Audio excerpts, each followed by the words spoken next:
Welcome to the cross section. I am your host, Paul Waldman. Let me tell you about a few items that were in the news in the last week or two. The Internal Revenue Service says that churches can now endorse political candidates, upending 70 years of established law. The Supreme Court ruled that parents can force schools not to teach their children from materials they claim violate their religious beliefs. The Supreme Court also ruled that Donald Trump can essentially dismantle the Department of Education, despite the fact that it was established by a law passed by Congress. The Federal Trade Commission recently held a workshop on the supposed dangers of gender affirming care, which you wouldn't think is the job of the FTC, while the Justice Department is subpoenaing doctors and health clinics that provide that care, which sure looks like a prelude to criminal prosecutions. And in the great state of Texas, Governor Greg Abbott signed a bill requiring the 10 Commandments to be posted in every classroom in the state, so at last, the youngins in the Lone Star State will learn not to covet their neighbor's donkey. To talk about all this, my guest today is Sarah Posner, a journalist who has covered the Christian right for many years. Among her books are Unholy: How White Christian Nationalists Powered the Trump Presidency and the Devastating Legacy They Left Behind, and God's Prophets: Faith, Fraud, and the Republican Crusade for Values Voters. Sarah, welcome to the cross section. Thanks for having me, Paul. All right, I want to start with the Department of Education because if you just opened up the news and read about what happened at the Supreme Court, you would think that this is something that is really new to the second Trump administration. A number of states sued the Trump administration to stop them from dismantling the Department of Education. A district court judge put a hold on the actions that the Trump administration was taking and said that they had to rehire about half of the department's employees that they were looking to fire. And the idea was that while this case is being adjudicated, the Trump administration is not going to be allowed to dismantle the Department of Education, which in fact is their explicit intent. That's not even something that they are hiding. Trump, in fact, signed an executive order instructing the Secretary of Education to prepare for the shutting down of the department, which would be illegal because this is a department that was established by Congress. Congress would have to disestablish it if that's what they wanted to do. But the Supreme Court stepped in on what's called the shadow docket, issuing an unsigned order overturning that stay that the lower court had put on the administration's actions and essentially saying, go ahead, you can start dismantling the Department of Education while this case gets adjudicated, which could take months or even years. And of course, by the time the case is finished, there may be no more Department of Education. This is an education story, obviously, but it's also a religion story. And that's why I wanted to ask Sarah about it. Now, maybe you can start by just giving us some of the context about the problem that the religious right has had with the Department of Education, not just for years, but for decades. The Christian right has always been opposed to the Department of Education. It's also opposed to large swaths of the federal government, or what they would call the federal bureaucracy, in addition to the Department of Education. But the Department of Education gets to the heart of why the Christian right opposes the federal government telling them what to do. They believe that God granted jurisdiction to various power structures within our society: the church, the family, particularly the father at the head of the family, that God did not grant jurisdiction to some big federal bureaucracy. The Department of Education, in particular, gets their goat because they believe that the government should not be telling them basically how to educate and raise their children.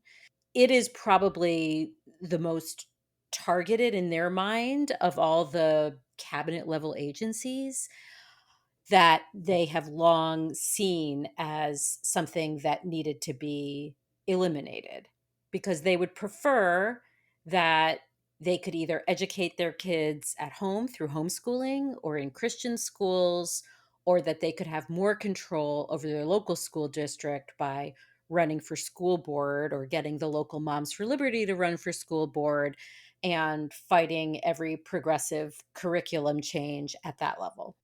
One thing that I feel like I've noticed, part of conservative Christian ideology is that they are a noble but beleaguered minority, surrounded by a culture that scorns them and disdains their values, and oppressed by the government. But I don't know if they've ever had more power in modern times than they do right now. Are you seeing that there is a kind of a new spirit among the Christian right, that they are sort of emboldened, that they feel like this is their moment to get victories that they thought would take forever or that they would never get at all? How are people feeling in that world right now?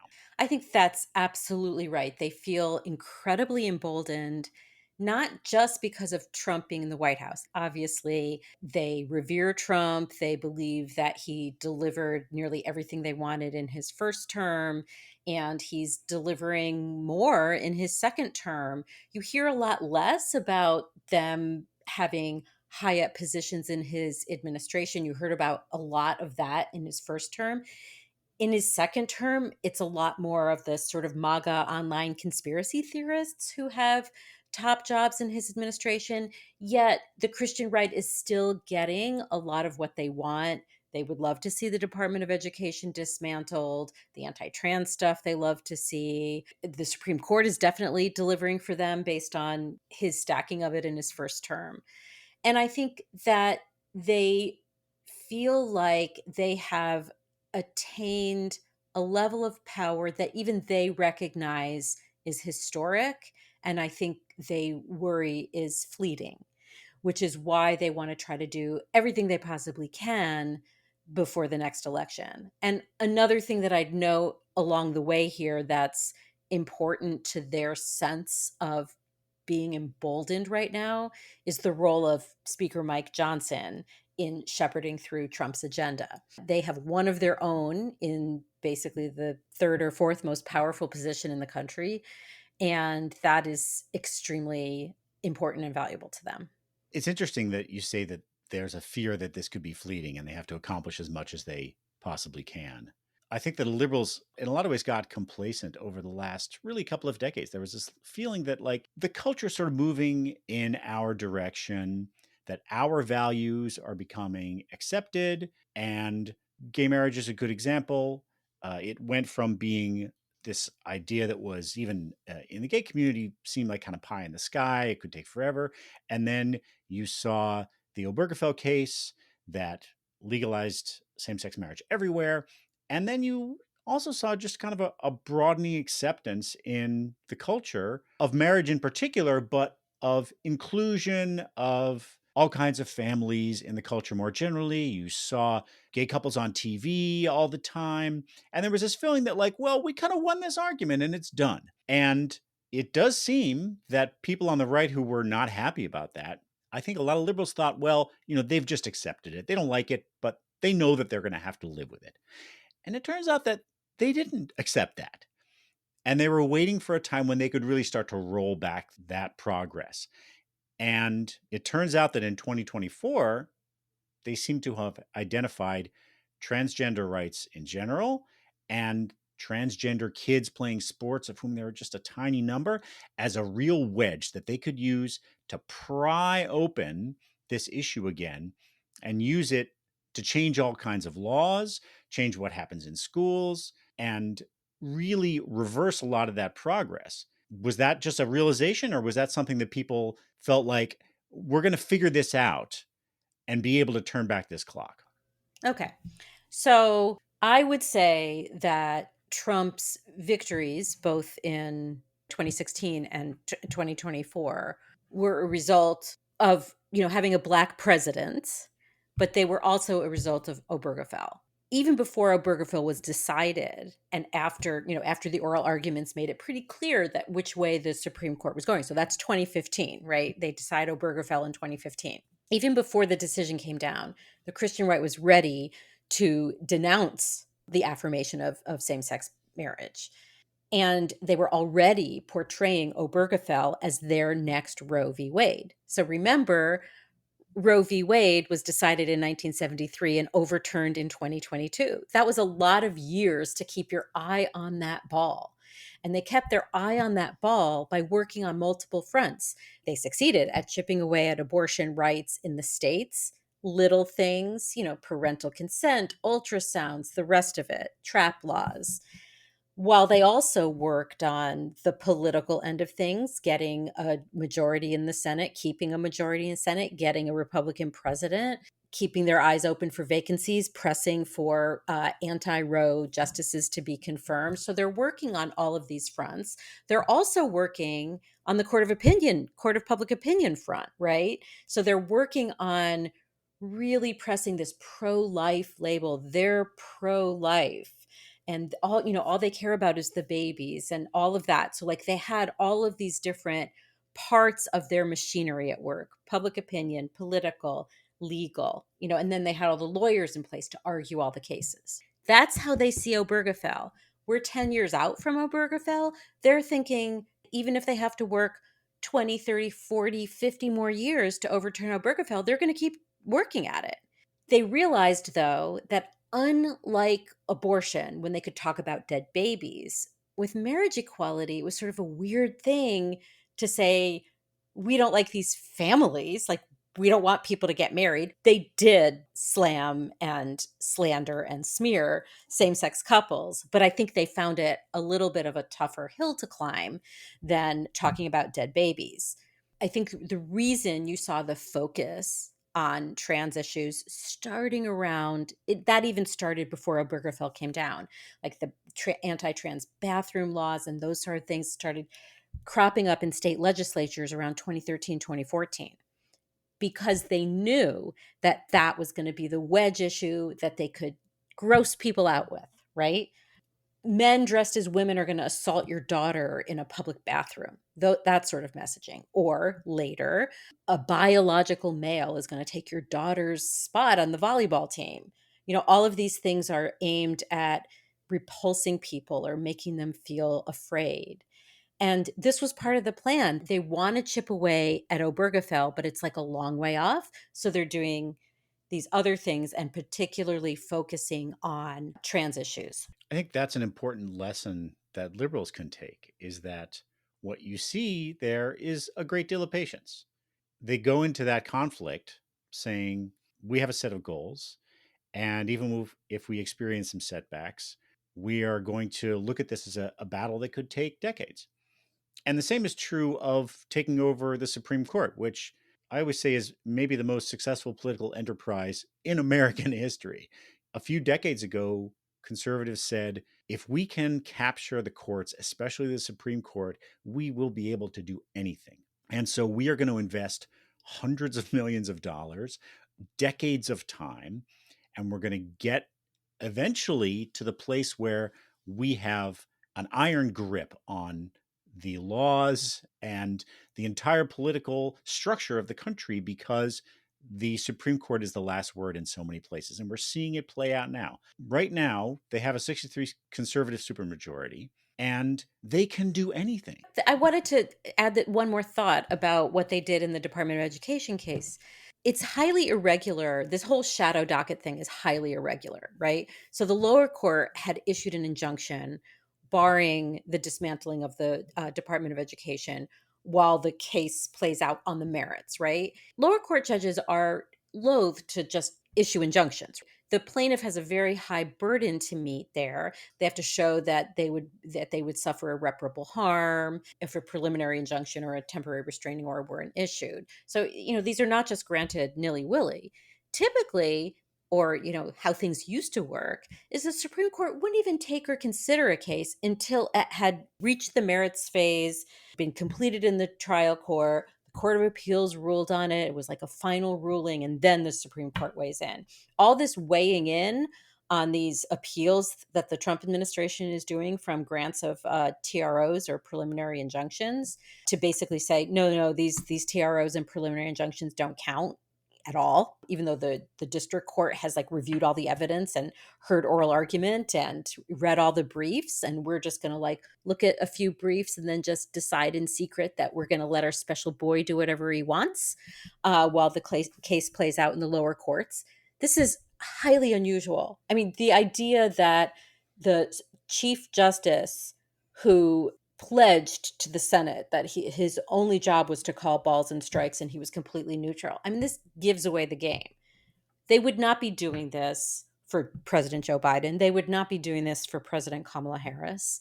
They're doing it because they believe in a very extreme form of executive power and they want to leave that in place, but only for Trump. They would never do it for a Democratic president. And they didn't. And the whole point of a temporary injunction is that it freezes the status quo, right? It says we're not going to allow this change while the case gets heard on the merits. But now what we see is that the Supreme Court is saying that we're not going to allow the status quo to be frozen. What has to be maintained is Donald Trump's ability to do whatever he wants. And he's going to get to do what he wants. And then eventually the merits of the case will be heard, by which time, in a lot of cases, as I said with the Department of Education, it's probably going to be too late. There will be functionally no Department of Education by the time the merits are heard. I heard Steve Vladeck, who wrote a book about the shadow docket, say the other day that there have been 15 cases in which the Supreme Court has issued on the shadow docket an emergency ruling in cases where there was a temporary injunction against the Trump administration. And the administration has won all 15. They're 15-0.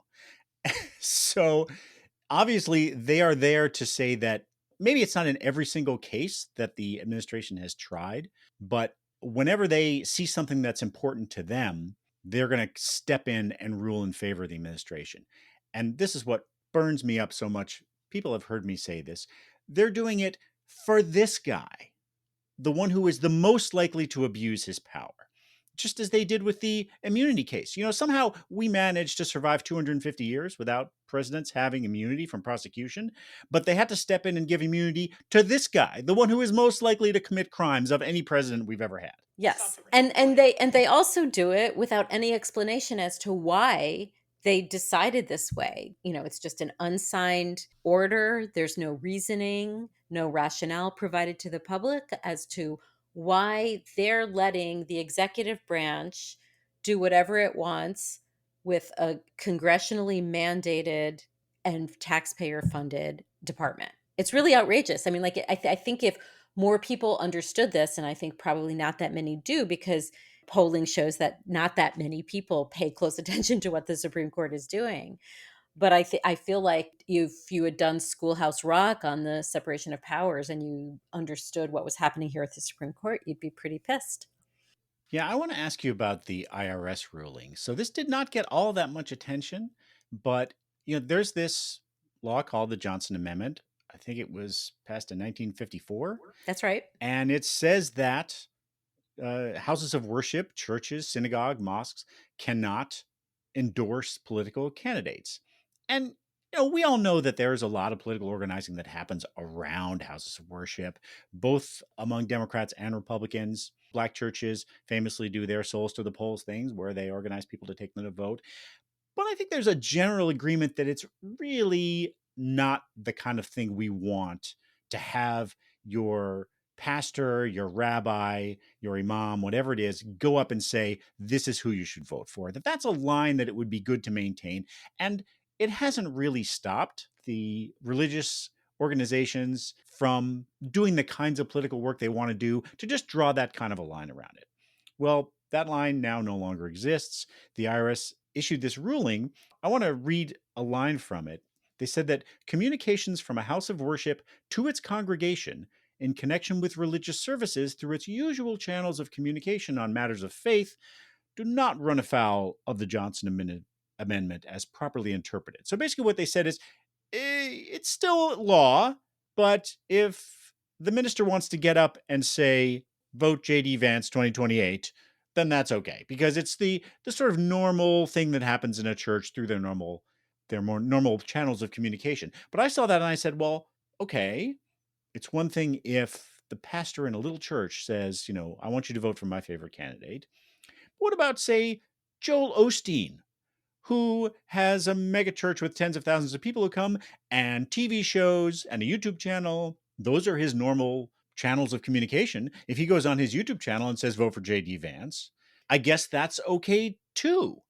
And what if some billionaire who looks at that and says, well, Minister Osteen is one of the most influential pastors in the country. I'm going to give him millions of dollars to put on a show about Vance 28. And that'll just be the normal communication channels of his church. And that'll be a tax deductible contribution. And that line that we used to have has just been completely obliterated. Do you think that's what's going to happen? I have a slightly different take on the whole thing. Not as catastrophic as mine. Is that what? Yes, but only because it's the whole system is already so corrupted. I'm not sure it's going to make a gigantic difference. So, the Christian right has complained for decades that the Johnson Amendment violates their First Amendment rights. They claim that it's stifling their free speech, that the pastor could not stand in the pulpit and say, vote for Donald Trump. And so, this was another mechanism for them to claim that the big bad government in Washington was oppressing the free speech and religious freedom of conservative Christians around the country. Sometime during the Obama administration, the IRS basically decided to stop enforcing the Johnson Amendment at all. I think the last time somebody had their tax exemption revoked was like when Bill Clinton was president. It's been a long time. Now, I don't think that making your tax exemption contingent on not turning your church into a political campaign rally is a First Amendment violation. However, I know lawyers and First Amendment people who do think it's a First Amendment violation. So it was kind of contested for a long time. Then the IRS kind of is like, okay, we're not even going to deal with this. We're not going to trouble ourselves with it at all, or get into a big giant fight by initiating an investigation of some prominent pastor. And the truth is that because someone like Robert Jeffress, who technically speaking could not stand in his pulpit at First Baptist Dallas and endorse Donald Trump, was going, on the campaign trail with Donald Trump and, saying prayers with Donald Trump on the stage. So the difference between him standing in his pulpit and saying that and going to Sioux Falls, Iowa and saying it there, I mean, like, I don't know. And then he would have events featuring Trump where he didn't necessarily say, vote for Donald Trump, but he had like, the 4th of July where, they would have this big patriotic shindig inside his church and Trump would be there. So he has claimed that the IRS under Biden did investigate him, but he never lost his tax exemption. He claims that he just had to pay a lot of legal fees. So here we are. Some billionaire could have been giving his church lots of money. And, he was basically endorsing Trump on TV, at campaign rallies. They were even under the Johnson Amendment, they're allowed to like go to the Denny's across the street and turn on the loudspeaker and endorse a candidate. So it was a little bit artificial. I did notice that Paula White, who has, Trump's faith advisor and runs this organization called the National Faith Advisory Board, which kind of grew out of White House Faith Office in Trump's first term and is sort of like a separate organization from the government. And they send out this periodic newsletter. And they told people in the newsletter, don't use church resources to endorse a candidate. Like, it's okay for the pastor to stand in the pulpit and say it, but don't use the church's finances to do it. And I thought that was interesting that they understood the directive from the IRS to not include using their financial resources to endorse a candidate. Now, I doubt that the Trump IRS would go after a Trump supporting church, but I thought it was interesting that even they were saying, don't spend money on it. That is interesting. And maybe they feel like there could be a backlash if they get too explicit. I did see one poll, I think it was from the Pew Research Center, that showed that the vast majority of people don't think that their own houses of worship should make endorsements. And maybe they're sensitive to that. They don't want to go whole hog and produce their own backlash. I mean, after all, these are people who are very attuned to the politics of backlash, how it can be wielded for them and against them. I actually think that there are a lot of people in the pews in some evangelical churches who would rather have church be church. They're very pro-Trump, they're very Republican, but they would rather church be church. If they want a Bible lesson and a sermon, they don't want it to be all campaigny. Yeah, interesting. I wonder if you could talk a bit about what you see as the kind of vision that the Christian right is now working toward. I mean, you have all of these specific cases that have gone to the Supreme Court where they've mostly gotten wins, not every time. There was a recent case that Justice Amy Coney Barrett recused herself from about whether Oklahoma could have a religious charter school, and it was a 4-4 tie. And so the lower court decision stood, and Oklahoma, for the moment anyway, cannot set up a religious charter school. So they haven't won every time, but the vast majority of the time they win in cases like, the praying football coach and stuff like that, where each individual case may not have dramatic practical consequences immediately, but you kind of have this accrual of widening the kind of space for entwining the government and religion. And I see things like, the war on Christmas, where what's really has a lot of people on the Christian right mad is religious pluralism and the indications, the public indications of religious pluralism. Like, what does it mean when a department store puts up a sign that says Happy Holidays? Well, it means that they're saying that even though the majority of Americans are still Christian, we have a very diverse society, and we want to reflect that by having some kind of inclusive message on the banner outside the store in December, rather than just saying Merry Christmas, which is exclusionary to the Jews and Muslims and Hindus and atheists and everyone else. We're going to have a more inclusive message. And when your own religious beliefs have been the default forever, that feels very oppressive. It's a change that you want to undo. So I wonder, do you think that what their kind of ultimate vision of what American society looks like is kind of a rollback of that sort of pluralistic default into a more Christian default, whether it's in what the government does or how commerce works? What is kind of the societal vision that they are working toward? Well, they believe that God intended America to be a Christian nation. That changes that mostly took place in the second half of the 20th century eroded the country's Christian foundation, and that it's their political and religious duty to restore America's Christian heritage. So that plays out like in the public square with the war on Christmas, but more ominously has played out on the legal front by the 60, 70-year dismantling of the separation of church and state. Another area in which the Christian right has had a decades long legal strategy to undermine the separation of church and state and elevate the idea of religious freedom for Christians as the preeminent meaning of the religion clauses of the First Amendment. And they have been wildly successful on that front. There's basically, legally speaking, not much left of church state separation. The Coach Kennedy case being one of the more recent nails in that coffin.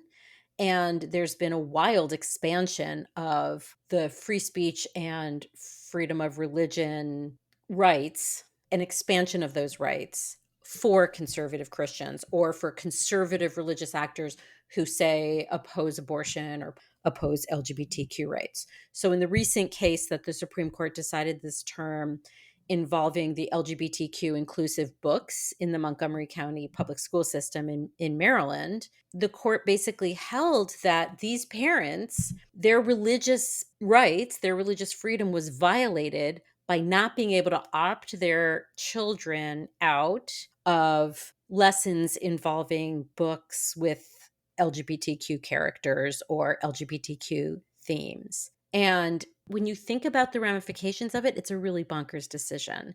Because then what is going to happen in public schools? Parents of other religions are going to say, I don't want my kid learning about you name it, right? And so you have to give me an opt out. And like, where are the right wingers going to go on this? Are they going to say, I don't want my kid to learn about vaccines? I don't want my kid to learn about infectious diseases. I mean, like, it has a lot of ramifications, but it brings us back to, some of the things we were talking about before.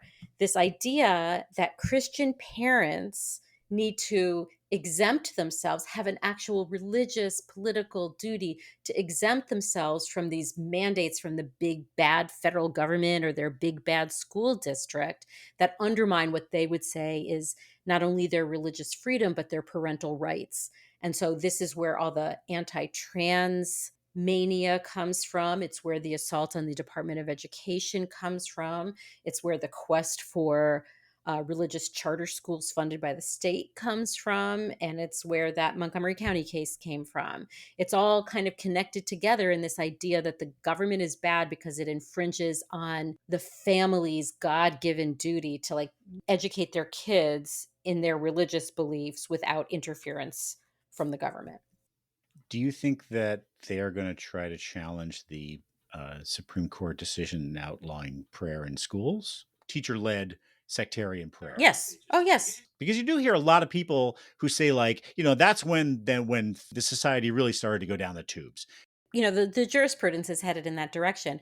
To bring this to another full circle on something that we've been talking about today, I first met Mike Johnson, now the Speaker of the House, in 2006 or 7 when I was writing a story about how the Alliance Defending Freedom, that major Christian right legal powerhouse, the Christian rights, ACLU, when I was writing a story about how they were aiming to dismantle the separation of church and state. And Mike Johnson was working for them, and I interviewed him for that story. He was all in on this idea that the separation of church and state is a myth, and we need to get rid of it, and the jurisprudence is all wrong, and it violates, our Christian founding and our Christian beliefs and all of that. And so when he became Speaker of the House, I thought, okay, it's not just where the Supreme Court is going, but I'm sure it's where the Republican Party is. And he certainly has not moderated any of those beliefs, even though he doesn't talk about them maybe as much as he used to. Right. I mean, he's pretty much dedicated himself to being Trump's lackey. So that is kind of his main agenda right now. But when he talks about a Christian nation or religious freedom, those kinds of buzzwords, that's exactly what he's talking about. He's talking about a country in which conservative Christians like himself should have more freedom, and the supposed separation of church and state violates their freedom. It's the government infringing on their religious beliefs by not letting them, have a 10 commandments or a nativity scene or pray in school and the rest, or on the 50-yard line. I think that maybe it's not so bad if Texas and I think it's Arkansas and Louisiana that have also passed laws about the 10 commandments, if they put them up in public schools, because there are few things less persuasive to a teenager than a flyer tacked up on the wall of their classroom. Even if the message that you should not covet your neighbor's donkey is an important one for all young people to hear.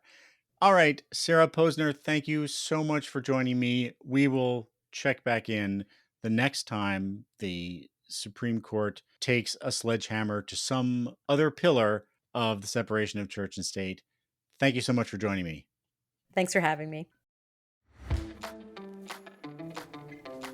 That is it for this episode of The Cross Section. If you like what you hear, you can give us a rating with all the stars on your podcast app. And if you want to get in touch, you can email me at waldmanpodcast@gmail.com. See you next time.